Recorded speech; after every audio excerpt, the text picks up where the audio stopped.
السلام علیکم پیارے دوستوں، یقیناً آپ کو ناگن کا پارٹ 1 بہت پسند آیا ہوگا، جو انسان بن کر بھی انسان نہیں بن سکی تھی۔ اور اب ناگن پارٹ 2 فتنہ پرور سانپ زادی کی صفاقیاں۔ تو دیکھتے ہیں پھر اس ناول میں ناگن اپنے کون کون سے روپ میں آتی ہے۔ تو یہ سب دیکھنے کے لیے چلتے ہیں ویڈیو کی جانب، لیکن ویڈیو دیکھنے سے پہلے پیارے دوستوں چینل کو بھی سبسکرائب کر دیا کریں۔ تو چلتے ہیں فتنہ پرور سانپ زادی کی صفاقیاں۔ تیز دھوپ آنکھوں میں پڑنے سے شکنتلا کی آنکھ کھل گئی۔ کچھ دیر تک اس کا ذہن خالی رہا، پھر آہستہ آہستہ ذہن کے پردے پر خیالات کا ہجوم رقص کرنے لگا۔ ہولے ہولے اس کو گزری باتیں یاد آنے لگی۔ اچانک اسے احساس ہوا کہ اس کا جوڑ جوڑ دکھ رہا ہے، سخت جلن محسوس ہونے لگی۔ تب اسے یاد آیا کہ حواس کے آخری لمحات میں سامری، گرو نارائن اور وہ آگ کی لپیٹ میں آ گئے تھے۔ اس کے بعد اسے کچھ یاد نہ تھا۔ وہ فوراً اٹھی، لیکن یہ کیا، اس سے تو اٹھا بھی نہیں جا رہا تھا۔ اس کا رواں رواں دکھ رہا تھا۔ شکنتلا نے فوراً آنکھیں کھول کر اپنے جسم پر نظر ڈالی تو کانپ کر رہ گئی۔ اس کا جسم جا بجا بری طرح جلا ہوا تھا۔ سارے جسم پر جلنے کے نشانات تھے اور زخموں میں پیپ پڑ چکی تھی، ٹانگیں بھی جلی ہوئی تھی۔ اسے اٹھا بھی نہیں جا رہا تھا۔ شکنتلا شدید جلن اور زخموں پر مکھیوں کے بنبھنانے سے بے حد اذیت محسوس کر رہی تھی۔ شکنتلا کا دل بے اختیار بھر آیا، ضبط کے بندھن کرچی کرچی ہونے لگے اور وہ رو پڑی۔ گھٹنوں میں سر دیے جانے کتنی دیر روتی رہی۔ وہ سوچنے لگی، میں کتنی با اختیار تھی اور آج کتنی لاچار ہو گئی ہوں۔ کیا میری انسانی زندگی کا عبرتناک انجام یہی تھا؟ آنے والے وقت کا تصور کرتے ہی اس کے رونگٹے کھڑے ہو گئے۔ خاصی دیر ہونے سے اس کا جی کچھ ہلکا ہو گیا۔ اب اس نے سر اٹھا کر گرد و پیش کا جائزہ لینا شروع کیا۔ یہ ایک ویران جگہ تھی، زمین بھی بنجر تھی۔ تیز دھوپ اس کے جسم کو جلائے جا رہی تھی۔ دور دور تک آبادی کا نام و نشان تک نہ تھا۔ اچانک شکنتلا کو احساس ہوا کہ وہ بہت بھوکی ہے۔ بھوک سے اس کے پیٹ میں چوہے دوڑ رہے تھے، لیکن کھانے کو کچھ نہیں تھا۔ کوئی شجر سایہ دار بھی آس پاس نظر نہ آ رہا تھا۔ اب کیا کروں؟ ناگ دیوتا اس کی آنکھوں میں پھر نمی تیرنے لگی۔ تو ہی سہایتا کر، تیری پجارن آج اتنی بے بس اور حقیر ہو گئی ہے۔ شکنتلا پھر رونے لگی۔ دھوپ کی بے پناہ تپش نے پیاس کی شدت بھی پیدا کر دی تھی۔ اس نے زبان ہونٹوں پر پھیری تو وہاں پپڑیاں جمنے لگی تھی۔ مجھے کچھ کرنا چاہیے، شکنتلا نے سوچا، وگرنہ یہاں ہی میرا دم گھٹ جائے گا۔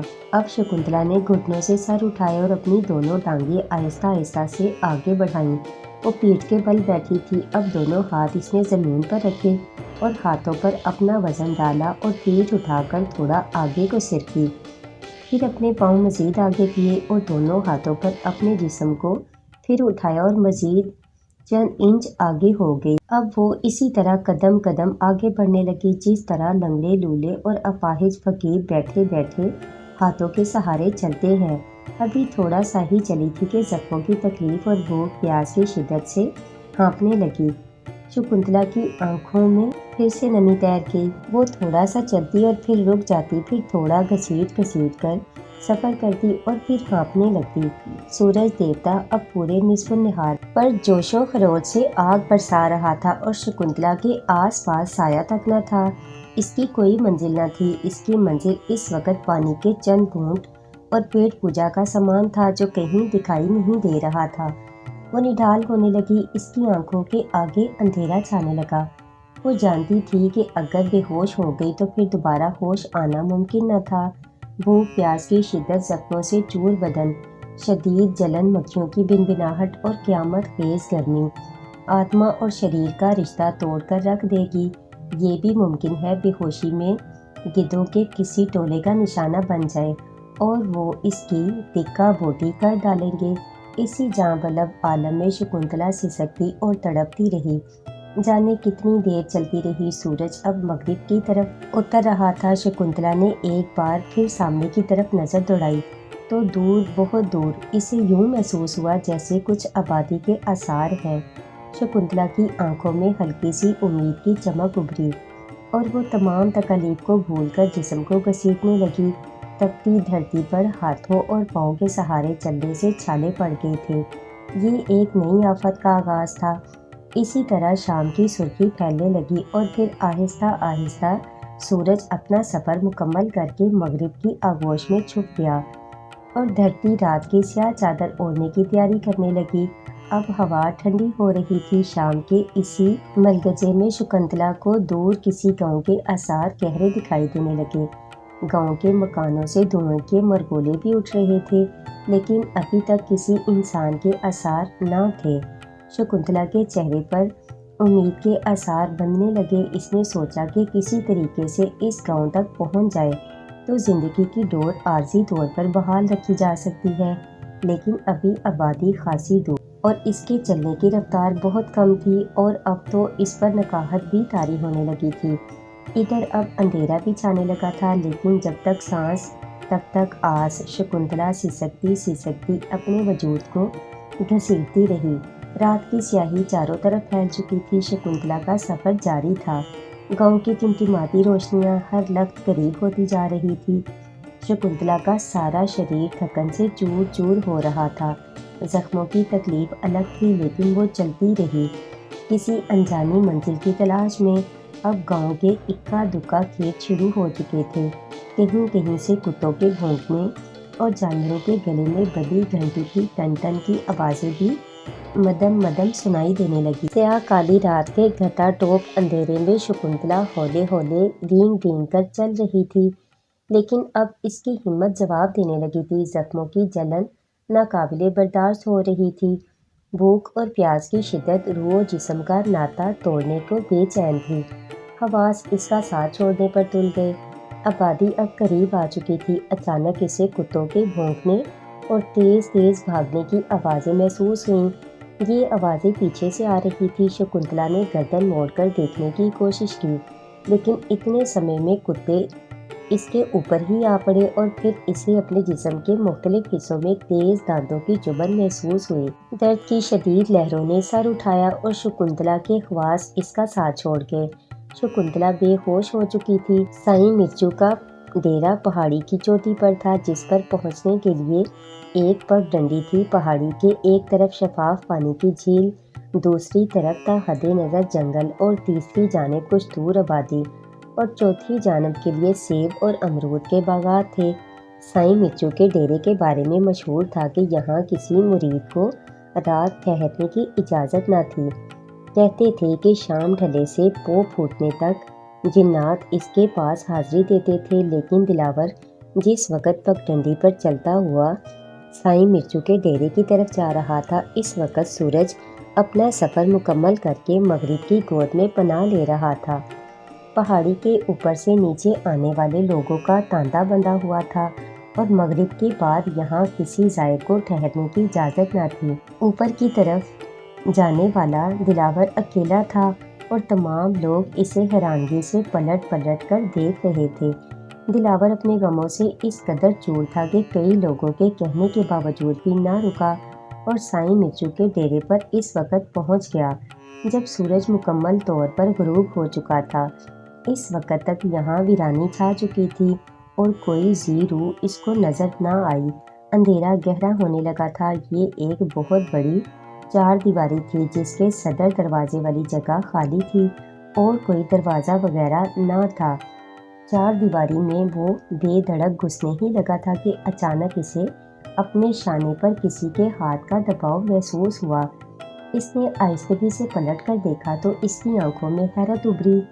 صرف ایک لنگوٹی پہنے، ماتھے پر تلک لگائے اور جسم پر سندور ملے ہوئے یہ ایک ہڈیوں کا ڈھانچہ نما سا سادھو تھا، جس کے ہونٹ موٹے اور سیاہ کالے تھے، جبکہ چہرہ بالکل کسی بچے کی طرح اور سوکھا ہوا تھا۔ آنکھیں اندر کو دھنسی ہوئی اور ہاتھ میں لکڑی کی کوئی مورتی نما شے پکڑے ہوئے تھا، جبکہ دائیں کاندھے پر ایک میلا کچیلا تھیلا لٹک رہا تھا۔ بچہ سادھو کی کھردری آواز نکلی، غزالہ کو پانا چاہتا ہے۔ سادھو کے منہ سے یہ جملہ سن کر دلاور کو حیرت سے جھٹکا لگا اور وہ بے اختیار ایک قدم واپس پلٹ آیا۔ ہاں، غزالہ کا نام سنتے ہی دلاور کی اداس آنکھوں میں چمک ابھر آئی۔ آ میرے ساتھ آ، یہ کہہ کر سادھو منہ موڑ کر چل پڑا۔ تو دلاور بے اختیار سادو کے پیچھے لپکا، لیکن اسے یوں محسوس ہوا جیسے پیچھے سے کسی نے اس کی قمیض کا کالر پکڑ کر زور سے کھینچا ہو۔ جھٹکا اتنا زوردار تھا، دلاور کئی قدم پیچھے کی جانب چار دیواری کے اندر جا گرا اور گرتے ہی اٹھ کر تیزی سے پھر سادو کی طرف بڑھا، لیکن اب اسے سادو کہیں نظر نہ آیا۔ وہ شام کے ملگجے میں آنکھیں پھاڑ پھاڑ کر دیکھنے لگا، لیکن سادو ایسے غائب تھا جیسے گدھے کے سر سے سینگ۔ ابھی دلاور حیرت کے سمندر میں غوطہ زن ہی تھا کہ اس کی آنکھوں کے آگے اندھیرا چھانے لگا، اس کا سر بری طرح چکرا رہا تھا۔ کسی نے جھنجھوڑ کر دلاور کو جگایا۔ دلاور آنکھیں ملتا ہوا اٹھ بیٹھا، کیا دیکھتا ہے کہ ایک سفید ریش نورانی چہرہ بزرگ سامنے کمرے میں کھڑے ہے اور دائیں ہاتھ میں تسبیح تھام رکھی ہے۔ سفید براق لباس پہنے ہوئے اسے اپنے پیچھے آنے کا اشارہ کر کے چل پڑے۔ وہ غیر ارادی طور پر اٹھ کر سفید ریش بزرگ کے پیچھے چل پڑا۔ بزرگ چلتے چلتے برآمدے میں آ گئے اور ایک کمرے میں گھستے چلے گئے۔ دلاور بھی چلتا ہوا کمرے کے اندر آ گیا۔ اندر داخل ہوتے ہی کھٹاک کی آواز سے دروازہ بند ہو گیا۔ دلاور نے تیزی سے پیچھے دیکھا اور پھر بزرگ کی طرف متوجہ ہوا تو حیران رہ گیا کہ پورا کمرہ سفید روشنی سے اچانک منور ہو چکا تھا، جبکہ کھٹاک کی آواز آنے سے پہلے کمرے میں مکمل اندھیرا تھا۔ دلاور بھی ان کے سامنے ادب سے بیٹھ گیا۔ پریشان ہو سفید ریش بزرگ، جو دلاور کی نظر میں سائیں مرچو تھے، نے اپنائیت سے کہا تو بابا جی۔ دلاور سسکنے لگا، میرا وجود کرچی کرچی ہو گیا۔ دلاور رو پڑا، میری بچی مر گئی، میری بیوی عنکبوت لے گیا، میرے لیے دنیا اندھیر ہو گئی۔ دلاور بچوں کی طرح بلک بلک کر رونے لگا۔ اس نے اپنا چہرہ ہاتھوں سے ڈھانپ لیا، مجھے سکون چاہیے بابا جی، نماز پنجگانہ قائم کر لو۔ دلاور بیٹا، بزرگ نے پیار بھرے لیکن گمبھیر لہجے میں جواب دیا۔ آپ سائیں مرچو ہیں؟ ہاں، مختصر جواب ملا، مجھے اپنی پناہ میں لے لیں، میں بڑی دور سے آیا ہوں، ابھی تجھے بہت دور تک جانا ہے، زادے راہ ساتھ لے کر۔ میری روح اور جسم دونوں زخم خوردہ ہو چکے ہیں بابا جی، دکھ اور سکھ ایک ہی سکے کے دو زخم ہیں۔ بابا جی نے دلاور کا شانہ تھپ تھپاتے ہوئے کہا، جیسے دھوپ چھاؤں، جیسے رات اور دن، جیسے بادل اور بجلی، اور جیسے پھول اور خوشبو ساتھ ساتھ چلتے ہیں، اسی طرح دکھ اور سکھ کا ساتھ بھی ازل سے ابد تک چلے گا۔ بابا جی جیسے اپنے آپ سے باتیں کر رہے تھے، مجھے غزالہ کا پتہ بتا دیجیے بابا جی۔ علم الغیب سوائے اللہ پاک کے کوئی نہیں جانتا۔ سائیں مرچو سنجیدگی سے تسبیح کے دانے گراتے ہوئے بولے، لیکن پھر آپ کو میرا نام اور آنے کا مقصد کیسے معلوم ہو گیا؟ اکثر لوگ آنکھیں رکھنے کے باوجود اندھے ہوتے ہیں، لیکن کچھ گنہگار میری طرح آنکھیں نہ ہونے پر بھی دیکھ سکتے ہیں۔ آپ اندھے ہیں بابا جی؟ دلاور نے بغور ان کی آنکھوں کی طرف دیکھتے ہوئے کہا، اور اسے احساس ہوا کہ بابا جی کی آنکھیں کھلی ضرور تھیں لیکن بے نور تھیں۔ دلاور اور حیران رہ گیا، جس طرح بابا اسے ذہن سے کمرے تک لائے تھے، اس سے دلاور کو کہیں یہ احساس نہ ہو سکا کہ سائیں مرچو اندھے ہیں۔ ہاں، میری بصارت نہیں لیکن بصیرت الحمدللہ موجود ہے، مجھے غزالہ سے ملوا دیجیے بابا جی، یا عنکبوت کا پتہ ہی بتا دیجیے۔ دلاور بے طاق تھا، بندے کو اتنا ہی ملتا ہے جس کے لیے وہ کوشش کرتا ہے، میں غزالہ کو پانے کے لیے ہر کوشش کروں گا سائیں بابا۔ اتنی کوشش اگر اللہ کو پانے کے لیے کر لے تو غزالہ خود ہی تیرے پاس پہنچ جائے گی، میں آپ کی باتوں پر عمل کروں گا، صرف اللہ کے احکامات اور اس کے رسول کی سنت پر عمل کروں گا۔ بابا جی کی باتوں سے دلاور کا سر ندامت سے جھک گیا، میں بہت گنہگار ہوں بابا جی، میں نے تو شاید ایک زمانے سے نماز بھی نہیں پڑھی، احساس گناہ بذات خود توبہ ہے، اللہ کے حضور ندامت کے دو آنسو بھی عبادت ہے، جا اس کے حضور جھک جا جو تمہارا بھی رب ہے اور عنکبوت کا بھی، اپنا مقدمہ اسی کے حضور پیش کر جو ہم سب کا خالق اور مالک ہے۔ میں ضرور جھکوں گا بابا جی۔ ان باتوں کے بعد بابا جی نے کہا اور وہ اٹھ کھڑے ہوئے۔ دلاور بھی ان کی پیروی میں تیزی سے اٹھا تو اس کی آنکھوں کے آگے اچانک اندھیرا چھا گیا اور اس کا سر چکرانے لگا۔ تھوڑی دیر بعد اس کے حواس بحال ہوئے تو وہ حیرت کے سمندر میں غوطے کھانے لگا، کیونکہ وہ کمرے میں نہیں بلکہ سائیں مرچو کی چار دیواری کے دروازے سے چند قدم اندر زمین پر پڑا ہوا تھا۔ دلاور اٹھ کھڑا ہوا، دیکھا تو مشرق سے صبح کی سفیدی نمودار ہو چکی تھی۔ پرندے چہچہا رہے تھے۔ بابا جی کا دور تک پتہ نہ تھا۔ وہ اٹھا اور نماز کی تیاری کرنے لگا۔ اس نے دل ہی دل میں فیصلہ کر لیا کہ آج بابا سائیں مرچو سے دوبارہ ملے گا۔ سورج ذرا بلند ہوا تو زائرین آنے لگے۔ دلاور نے ایک آدمی جو شکل سے مجاور نظر آتا تھا روک کر پوچھا کہ سائیں مرچو کس وقت شرف ملاقات بخشتے ہیں، تو وہ ملنگ سا آدمی اسے یوں دیکھنے لگا جیسے اسے دلاور کی دماغی صحت پر شک ہوا ہو، اور پھر بولا، سائیں مرچو اب قبر سے باہر آ کر تم سے ملاقات کریں گے؟ تو دلاور کو حیرت کا شدید جھٹکا لگا۔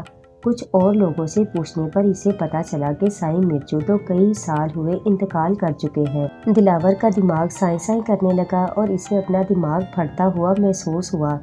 تو کیا سائیں مرچو اس کے خواب میں آئے تھے اور اسے رستہ دکھا گئے؟ وہ اپنی سوچوں میں غرقاب آہستہ آہستہ سائیں مرچو کے ڈیرے سے نکل کر مشرق کی طرف چلنے لگا۔ دلاور چلا جا رہا تھا۔ آج اسے کئی دن ہو گئے تھے۔ پیدل چلتے چلتے اس کی حالت خراب ہو چکی تھی۔ جیب میں موجود سکے ختم ہو گئے اور اب فاقے کی نوبت آنے لگی۔ گزشتہ دنوں سے اس نے کچھ نہ کھایا تھا۔ جہاں رات پڑ کر سو رہتا، صبح آنکھ کھلتے ہی پھر انجانی منزل کی طرف چل پڑتا۔ نماز کے وقت قریبی مسجد میں جا کر وضو کر کے نماز پڑھ لیتا۔ مسجد نہ ہوتی تو خاک پر ہی سجدے کر لیتا، لیکن اب بھوک نے خاصا ستانا شروع کر دیا تھا۔ کسی کے آگے ہاتھ پھیلانا اس کی نظر میں گناہ تھا، لیکن بھوک تو آخر بھوک تھی۔ پیٹ کا دوزخ بھرنے کے لیے اب اس کی نظریں چاروں طرف گھوم رہی تھی۔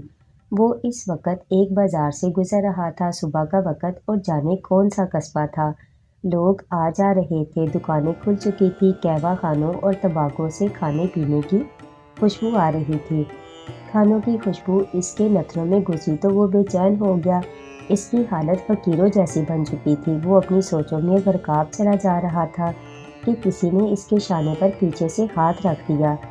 دلاور رک گیا اور آہستگی سے مڑ کر دیکھا تو یہ وہی سادھو تھا جو اسے سائیں مرچو کے ڈیرے کے باہر ملا تھا۔ پریشان ہو بچہ، آؤ میرے ساتھ۔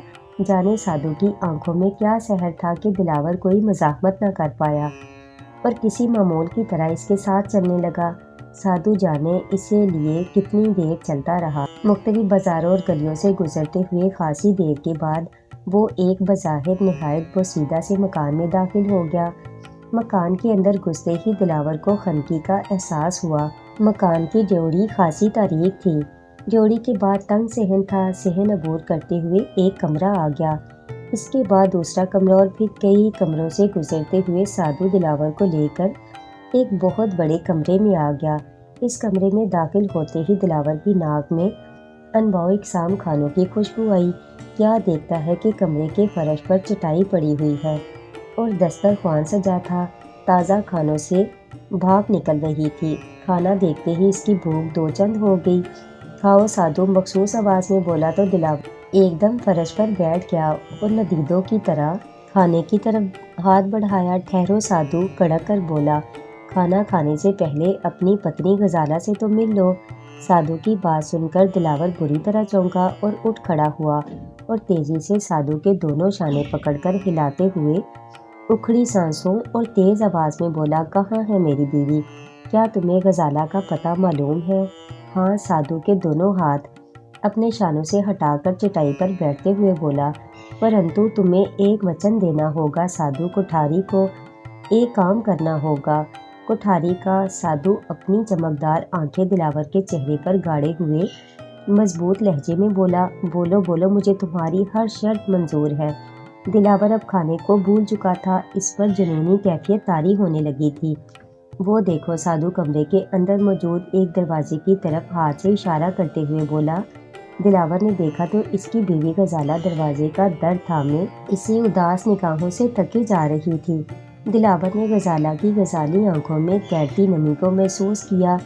غزالہ دلاور دیوانوں کی طرح غزالہ کی طرف جھپٹا، لیکن پلک جھپکتے ہی لوہے کی سلاخوں سے بنا ایک پنجرہ دلاور کے اوپر آ گرا اور دلاور پنجرہ کے حصار میں قید ہو گیا اور غزالہ کو پیچھے سے کسی نے پکڑ کر گھسیٹ لیا اور دروازہ بند ہو گیا۔ دروازہ بند ہوتے ہی دلاور کے گرد پنجرہ غائب ہو گیا۔ اور دلاور دوڑ کر دروازے تک پہنچ گیا اور اسے کھینچ کر اور دھکے دے کر کھولنے کی کوشش میں مصروف ہو گیا، اور ساتھ ہی ساتھ غزالہ کہاں دروازہ کھولو کی آوازیں لگانے لگا، اور اندر سے غزالہ کی ہچکیاں اسے صاف سنائی دے رہی تھی، لیکن مضبوط لکڑی سے بنا دروازہ دلاور سے ٹس سے مس نہ ہو سکا۔ کو دھکا لگانے سے کچھ نہ ہوگا۔ دلاور سادو کی گونجدار کڑکتی آواز سن کر دلاور رک گیا اور پھر آہستگی سے پلٹا۔ کیوں قید کر رکھا ہے میری بیوی کو؟ دلاور کے لہجے میں غراہٹ اب نمایاں تھی۔ دلاور کا لہجہ محسوس کر کے سادو مکاری سے ہنسا۔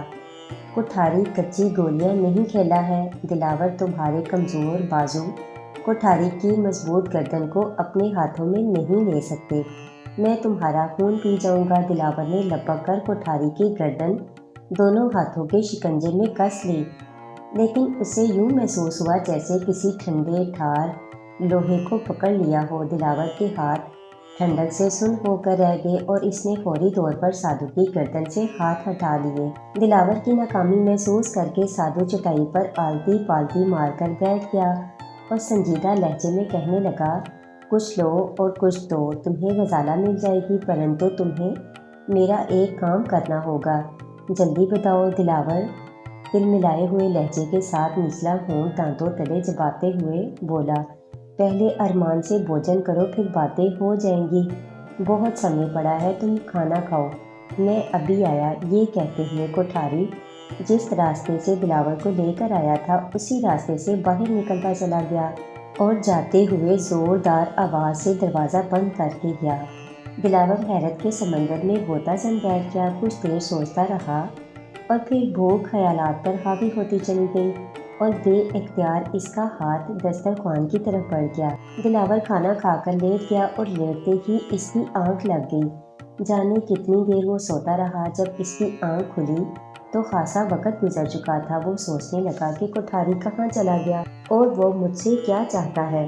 غزالہ کو اس نے ساتھ والے کمرے میں کیوں قید کیا؟ غزالہ کا خیال آتے ہی وہ یکدم اٹھ بیٹھا اور تیزی سے اس دروازے کی طرف بڑھا تو دروازہ یکدم کھل گیا، بلکہ دروازہ تو شاید پہلے سے کھلا ہوا تھا، اور دلاور اپنے ہی زور میں دروازے کے دوسری طرف زمین پر اوندے منہ گر پڑا۔ گرتے ہی اسے احساس ہوا کہ جیسے زمین سے اٹھ کر ریت اس کے منہ میں آ گئی۔ وہ ایک جھٹکے سے سیدھا ہو گیا تو اسے حیرت کا ایک شدید جھٹکا لگا، کیونکہ اس نے اپنے آپ کو تا حد نظر ریگستان میں پایا۔ دلاور نے تیزی سے چاروں طرف گھوم کر دیکھا تو تینوں اطراف اسے ریت ہی ریت نظر آ رہی تھی۔ وہ کسی خیال سے واپس کمرے میں آیا اور اس دروازے کی طرف بڑھا جہاں سے وہ کوٹھاری باہر گیا تھا۔ دروازے کو ہاتھ لگاتے ہی دروازہ کھلتا چلا گیا تو دلاور کو یوں لگا جیسے پاگل ہو جائے گا، کیونکہ یہاں بھی ہر طرف ریت کے ٹیلے نظر آ رہے تھے، جبکہ اسے یاد تھا کہ یہاں تک آتے آتے وہ کئی کمروں سے گزر کر آئے تھے۔ اس کا مطلب یہ ہوا کہ سادو کوٹھاری کوئی بہت بڑا جادوگر ہے اور اس نے اسے یہاں قید کر دیا ہے تاکہ وہ فرار نہ ہو پائے۔ سوچتے سوچتے دلاور کے دماغ کی رگیں پھٹنے لگیں اور وہ کمرے میں پھر آ کر لیٹ گیا اور کافی دیر سوچتا رہا۔ اب اسے یقین ہو چلا تھا کہ وہ طاغوتی شکتیوں کے گھیرے میں آ گیا ہے۔ کافی دیر کے بعد وہ پھر باہر آیا اور آسمان کی طرف دیکھنے لگا۔ اس وقت شام کا وقت ہو رہا تھا اور سورج مغرب کی طرف خاصا جھک چکا تھا۔ دلاور کو سائیں مرچو کی نصیحت یاد آ گئی کہ نماز قائم کرو۔ اس نے فوراً زمین پر بیٹھ کر ریت سے تیمم کیا اور نماز کی نیت باندھ لی۔ اب دلاور نے اپنے آپ کو حالات کے دھارے میں بہنے کے لیے تیار کر لیا تھا، لیکن پے در پے اعصاب شکن واقعات کے بعد اس کے اعصاب جواب دینے لگے تھے۔ اندھیرا پھیلتے ہوئے واپس کمرے میں آ گیا اور پھر نہ جانے کب اس کی آنکھ لگ گئی۔ صبح منہ اندھیرے اس کی آنکھ کھل گئی۔ وہ دوبارہ باہر نکلا تو صحرا میں ٹھنڈی ہوا چل رہی تھی۔ صبح کا نور رات کے اندھیرے پر حاوی ہونے کو تیار ہو رہا تھا۔ اس نے پھر تیمم کرنے کے بعد فجر کی نماز ادا کی اور رب العزت سے اپنے گناہوں کی معافی اور ذہنی و قلبی سکون کی دعا کی۔ تو نماز کے بعد اس نے اپنے آپ کو حشاش بشاش پایا۔ واپس کمرے میں آیا تو کیا دیکھتا ہے کہ سادو کوٹھاری کمرے کے وسط میں چٹائی پر بیٹھا مکروہ انداز میں مسکرا رہا تھا۔ سجدے کر آئے نہ دکھائی دینے والے کو کوٹھاری چھوٹے سے سر کو ہلا کر طنزیہ انداز میں کہہ رہا تھا۔ بکواس مت کرو کوٹھاری، دلاور نے پر اعتماد لہجے میں اسے گھورا۔ میں تم سے مطلب کی بات کرنے آیا ہوں، کوٹھاری بیٹھتے بیٹھتے بولا۔ اگر باقی ماندہ جیون عیش و عشرت سے گزارنا اور غزالہ کو پانا چاہتے ہو تو کوٹھاری کی تمام باتوں پر بلا چون چرا عمل کرتے جاؤ، پھر دیکھو کوٹھاری تمہارے جیون میں خوشیوں کے رنگ کیسے بھرتا ہے، اور اگر گڑبڑ کرو گے تو کوٹھاری تمہیں خارج زدہ کتے کی طرح کر دے گا۔ کوٹھاری کے لہجے میں دلا کا اعتماد صفاقی دیکھ کر دلاور نے دل میں سوچا کہ اس کی بات پر عارضی طور پر عمل کر لیا جائے اور حالات سدھرتے ہی اس کی گردن ناپی جائے۔ بولو میں تمہارے کیا کام آ سکتا ہوں؟ دلاور بے دلی سے بولا۔ کسی مسلمان عورت کی میت کے بال کاٹ کر اور شیر خوار بچہ لیکن مسلمان کا اغوا کر کے لانا ہے اور میرے کہنے کے مطابق مزید عمل کرنا ہے، بس اتنا ہے تیرا کام، اور پھر آگے کام کوٹھاری کا شروع ہو جائے گا اور باقی سارا جیون تو راج کماروں کی طرح بسر کرے گا۔ تجھے اتنی دولت دوں گا کہ محل نما حویلی درجنوں کنیزیں اور غلام تو رکھ سکے گا، اور غزالہ بھی تجھے دلا دوں گا، لیکن میں ایک مضبوط ایمان والا مسلمان ہوں۔ سچی بات تو یہ ہے کہ یہ کام دلاور کے بس کا نہیں۔ دلاور دھیمے لیکن اعتماد بھرے انداز میں بولا۔ اب بھی سمے ہے کہ تو راہ راست پر آ جا، نادانوں والی بات نہ کر۔ دلاور تو ابھی کوٹھاری کی شکتی سے واقف نہیں۔ سادھو اپنے کالے اور بھدے ہونٹوں پر اپنی پیلی اور سرخ زبان پھیرتے ہوئے بولا۔ میں تمہیں ایک اور موقع دیتا ہوں، ایک اچھی طرح سوچ لے۔ یہ کہتے ہی سادھو کوٹھاری چلاوے کی طرح اپنی جگہ سے غائب ہو گیا۔ یہ منظر دیکھتے ہی خوف سے دلاور پر کب کبھی طاری ہو گئی۔ تھوڑی دیر کے بعد جب وہ پرسکون ہوا تو اس نے سوچا کہ باہر نکل کر ہوا خوری جائے تاکہ فراگدہ ذہن کچھ تر و تازہ ہو جائے۔ باہر نکلنے کی نیت سے اس نے جیسے ہی دروازہ کھول کر قدم باہر نکالا تو ایک لمحے کو چکرا کر رہ گیا۔ باہر ریگستان کی بجائے ٹھاٹھے مارتا پانی اسے نظر آیا۔ اس نے فوری طور پر قدم واپس اندر کھینچنا چاہا لیکن دیر ہو چکی تھی۔ وہ اپنا توازن قائم نہ رکھ سکا اور غڑاپ سے پانی کے اندر جا گرا اور غوطے کھانے لگا۔ پانی اس کے منہ اور ناک میں گھس گیا۔ پھر دلاور کو کوئی ہوش نہ رہا اور اس کا ذہن تاریکیوں میں ڈوبتا چلا گیا۔ دلاور کی آنکھ کھلی تو اس نے اپنے آپ کو ایک دریا کے کنارے ریت پر پڑے ہوئے پایا۔ بہت سے لوگ اس کے اوپر جھکے ہوئے تھے اور اس کو ہوش میں لانے کی کوششوں میں مصروف تھے۔ دلاور کو ہوش میں آتے دیکھ کر ایک شخص بولا، کسی اچھے گھر کی لگتی ہے، رام جانے کس نے اس کو دریا میں پھینک دیا۔ ارے ایک تیسری آواز ابھری، یہ تو مکھیا کی داشتہ ہے جس کو مکھیا کھانڈے راؤ نے ایک تاجر سے خریدا تھا۔ چلو چلو اسی مکھیا کی حویلی لیے چلتے ہیں۔ اور پھر کچھ لوگوں نے مل کر اسے ڈنڈا ڈولی کر کے اٹھایا اور کچھ دور جا کر ایک چارپائی کے اوپر ڈال کر چل دیے۔ دلاور جو اب پوری طرح ہوش میں آ چکا تھا صورتحال کو سمجھ نہیں پایا تھا کہ یہ لوگ اسے لڑکی اور داشتہ کیوں کہہ رہے ہیں۔ کچھ ہی دیر بعد لوگ اسے ایک حویلی میں لے گئے اور چارپائی حویلی کی ڈیوڑی میں رکھ دی۔ واپس چلے جاؤ تم سب، ایک موٹی اور کرخت آواز آئی۔ دلاور اٹھ بیٹھا، دیکھا کہ اسے لانے والے سب لوگ آہستہ آہستہ حویلی سے باہر نکل گئے اور ایک انتہائی صحت مند سیاہ کالے بالوں اور بے حد گھنی مونچھوں والا شخص دھوتی کرتے میں کھڑا اسے گھور رہا تھا۔ کیوں بھاگی پھری؟ وہ شخص دلاور کے قریب آ گیا۔ میں لڑکی نہیں، میرا نام دلاور ہے، دلاور بولو، لیکن خود ہی چونک اٹھا کیونکہ اس کے حلق سے ایک انتہائی باریک اور سریلی آواز نکلی تھی۔ اب جب سڑ پٹا کر اس نے اپنے آپ کو دیکھا تو مارے حیرت کے اسے چکر آ گئے۔ وہ ایک سرخ رنگ کی انتہائی قیمتی ساڑی میں تھا اور اس کا جسم جسامت کے لحاظ سے بھی ایک سڈول اور سانولے رنگ کی خوبصورت لڑکی جیسا تھا۔ فوری اور غیر ارادی طور پر اس کا ہاتھ اپنے سر پر گیا تو گدی کے پیچھے بالوں کا گھنا جوڑا محسوس کر کے دلاور کا دل ڈوب گیا۔ شاید سادھو کوٹھاری نے اسے اذیت دینے کی غرض سے یہ روپ دے دیا تھا اور دلاور کے لیے یہ روپ تھا بھی بڑا شرمناک، لیکن اب کچھ نہیں ہو سکتا تھا، وہ لڑکی بن چکا تھا اور بقول لوگوں کے اس مکھیا کھانڈے راؤ کی داشتہ بھی تھا۔ جواب کیوں نہیں دیتی کنچن؟ کیا تجھے کسی نے پانی میں پھینکوایا؟ یا خود بھاگی تھی؟ دلاور، جس کو کنچن کے نام سے پکارا گیا تھا، پریشان تھا کہ کیا جواب دے۔ خاموش بیٹھا رہا، پھر اچانک اس کے ذہن میں چھپاکا ہوا اور اس کا ذہن کھلتا چلا گیا۔ اسے یوں محسوس ہو رہا تھا جیسے اس کی کھوئی ہوئی یادداشت واپس آ رہی ہو۔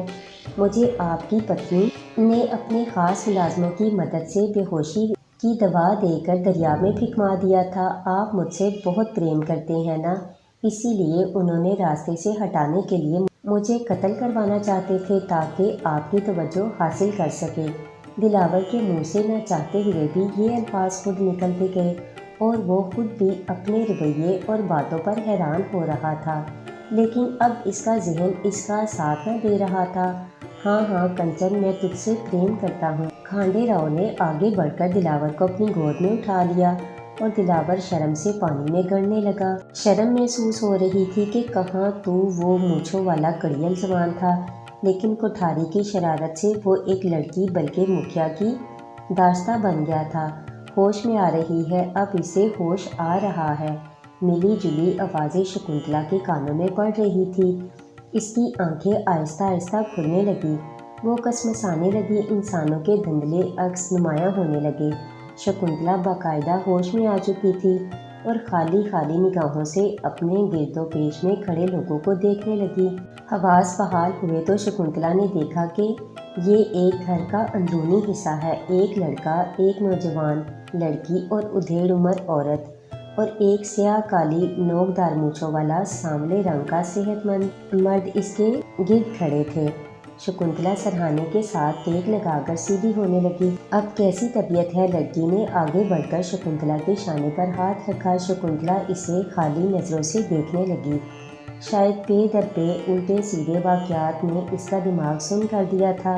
کون ہو تم؟ کہاں سے آئی ہو؟ جلی کس طرح سے ہو؟ لڑکی نے یکے بعد دیگرے کئی سوال کر لیے۔ شکنتلا نے پھر بھی کوئی جواب نہ دیا اور گردن موڑ کر ارد گرد کا جائزہ لینے لگی۔ میں کہاں ہوں؟ شکنتلا نے بمشکل جملہ پورا کیا۔ تم ہمارے گھر میں ہو پتری، ادھیڑ عمر عورت نے آگے بڑھ کر شکنتلا کے سر پر ہاتھ پھیرتے ہوئے کہا۔ سندری کے پتا تجھے اپنے کھیتوں سے اٹھا کر لائے تھے، تو بہت گھائل تھی نا؟ گاؤں کے ڈاکٹر نے تیری مرہم پٹی کر دی ہے، بھگوان کی کرپا سے جلدی بھلی چنگی ہو جائے گی۔ مرہم پٹی کا نام سنتے ہی شکنتلا نے اپنے سراپے کو دیکھا تو اسے اپنے سارے شریر پر مرہم کی لیپ دکھائی دی، جبکہ کتوں کے کاٹنے والی جگہوں پر پٹیاں کر دی گئی تھی۔ لو دودھ پیو۔ سندری نے دودھ کا بڑا سا پیالہ اس کے ہاتھ میں پکڑایا تو شکنتلا کی بھوک اور پیاس ایک دم زور پکڑ گئی اور وہ پیالہ ہونٹوں سے لگا کر گھٹاگھٹ پی گئی۔ سندری فوراً ہی ایک اور پیالہ بھر لائی۔ دوسرا پیالہ پینے سے شکنتلا کو کوئی سدھ بدھ محسوس ہوئی۔ ایک بات تو بتاؤ، نوکدار مونچھوں والے شخص نے آگے آتے ہوئے کہا۔ جس جگہ تو بے ہوش پڑی تھی وہاں 3 کتے بھی مردہ حالت میں پڑے تھے جنہوں نے تجھے کاٹا تھا۔ ہاں، شکنتلا چونکی۔ ایک پل میں ساری حقیقت اس پر واضح ہو گئی، لیکن اس نے جواب دینا مناسب نہ سمجھا اور یوں آنکھیں موڑ لی جیسے نکاہت کے باعث سونا چاندی ہو۔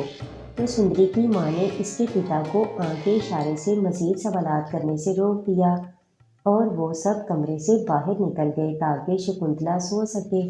شکنتلا کو اس گھر میں قیام پذیر ہوئے آج 5واں روز تھا۔ ان 5 دنوں میں اسے کئی باتوں کا پتہ چل گیا تھا کہ سندری کا باپ گاؤں کا سرپنچ تھا اور اثر و رسوخ والا بڑا ذمہ دار بھی، اور سندری کے بھائی کا نام گگن تھا۔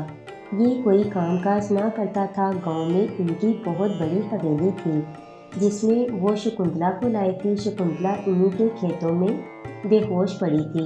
سندری جو اپنے نام کی طرح ہی سندر تھی، اس کی گہری سکھی بن چکی تھی۔ یہ ماتا پتا کی لاڈلی اور نہایت شوخ تھی، پورے گاؤں میں ہرنی کی طرح جو کڑیاں بھرتی پھرتی تھی۔ ان کے پتا شکنتلا کو اس خیال سے حویلی میں لے آیا تھا کہ اس کے زخم مندمل ہو جائیں تو اس کے گھر کا پتہ معلوم کر کے اس کو بحفاظت گھر چھوڑ دیتا، لیکن اس بیچارے کو کیا معلوم کہ یہ کس آفت کی پرکالہ کو گھر میں اٹھا لایا ہے۔ ان 3 دنوں میں سندری اور اس کی ماں نے بھی اس کا بڑا خیال رکھا تھا۔ سندری تو گھنٹوں اس کے پاس بیٹھی باتیں کرتی رہتی تھی۔